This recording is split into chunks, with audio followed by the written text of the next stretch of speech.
Subscribe करें channel को और घंटी को भी दबा दें। कहानी शुरू करते हैं।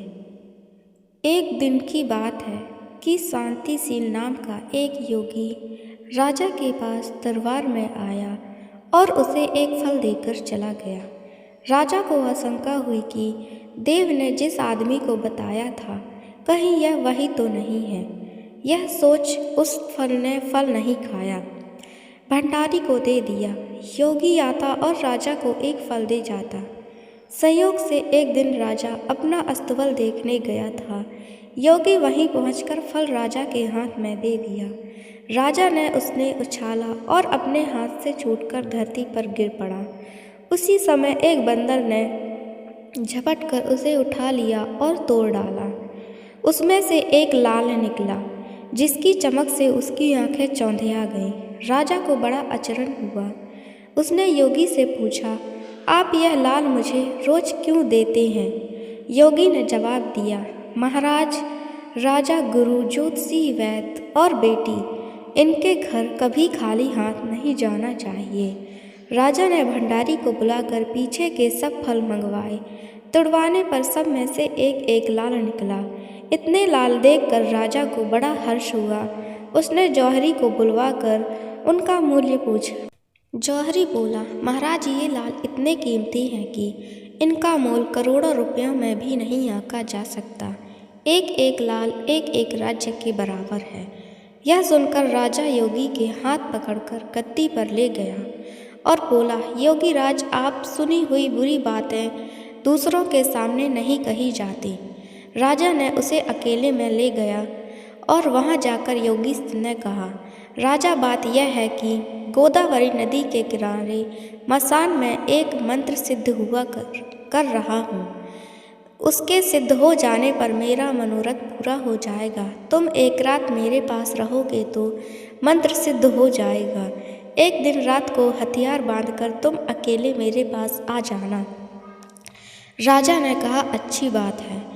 उसके उपरांत योगी दिन और समय बताकर अपने मठ में चला गया। वह दिन आने पर राजा अकेला वहां पहुंचा। योगी ने उसे अपने पास बिठा लिया। थोड़ी देर बैठकर राजा ने पूछा, महाराज, मेरे लिए क्या आज्ञा है? योगी ने कहा, राजन, यहाँ से दक्षिण दिशा में 2 कोस की दूरी पर मसान में एक सिरस के पेड़ पर एक मुर्दा लटका है। उसे पास ले आओ, तब तक मैं यहाँ पूजा करता हूँ। यह सुनकर राजा वहाँ से चल दिया। बड़ी भयंकर रात थी। चारों ओर अंधेरा फैल गया। पानी बरस रहा था। भूत प्रेत शोर मचा रहे थे। सांप आकर पैरों पर लिपटते थे, लेकिन राजा हिम्मत से आगे बढ़ता गया। जब वह मसान में पहुंचा तो देखता है क्या कि शेर दहाड़ रहे हैं, हाथी चिघाड़ रहे हैं, भूत प्रेत आदमियों को मार रहे हैं। राजा बेधड़क चलता गया और सिरस के पेड़ के पास पहुंच गया। पेड़ जड़ से फुनगी तक आग से दहक रही थी। राजा ने सोचा, हो न हो यह वही योगी है जिसकी बात देव ने बताया। पर रस्सी बंधा मुर्दा लटक रहा था। राजा पेड़ पर चला और तलवार से रस्सी काट दी। मुर्दा नीचे गिर गया। मार मार कर रोने लगा। राजा ने उसे नीचे आकर पूछा, तू कौन है? राजा का इतना कहना था कि वह मुर्दा खिलखिलाकर हंस पड़ा। राजा को बड़ा अचरज हुआ। अभी वह मुर्दा फिर पेड़ पर लटका। राजा फिर चढ़कर ऊपर गया और रस्सी काट दिया। मुर्दा का बगल में दबा नीचे हुए था। बोला, बता तू कौन है? मुर्दा चुप रहा। तब राजा ने उसे एक चादर में बांधा और योगी के पास ले चला। रास्ते में वह मुर्दा बोला, मैं बेताल हूँ। तू कौन है और मुझे कहाँ ले जा रहा है? राजा ने कहा, मेरा नाम विक्रम है। मैं धारा नगरी का राजा हूँ। मैं तुझे योगी के पास ले जा रहा हूँ। बेताल बोला, मैं एक शर्त पर चलूँगा। अगर तू रास्ते में बोलेगा तो मैं लौट कर पेड़ पर आ जाऊँगा।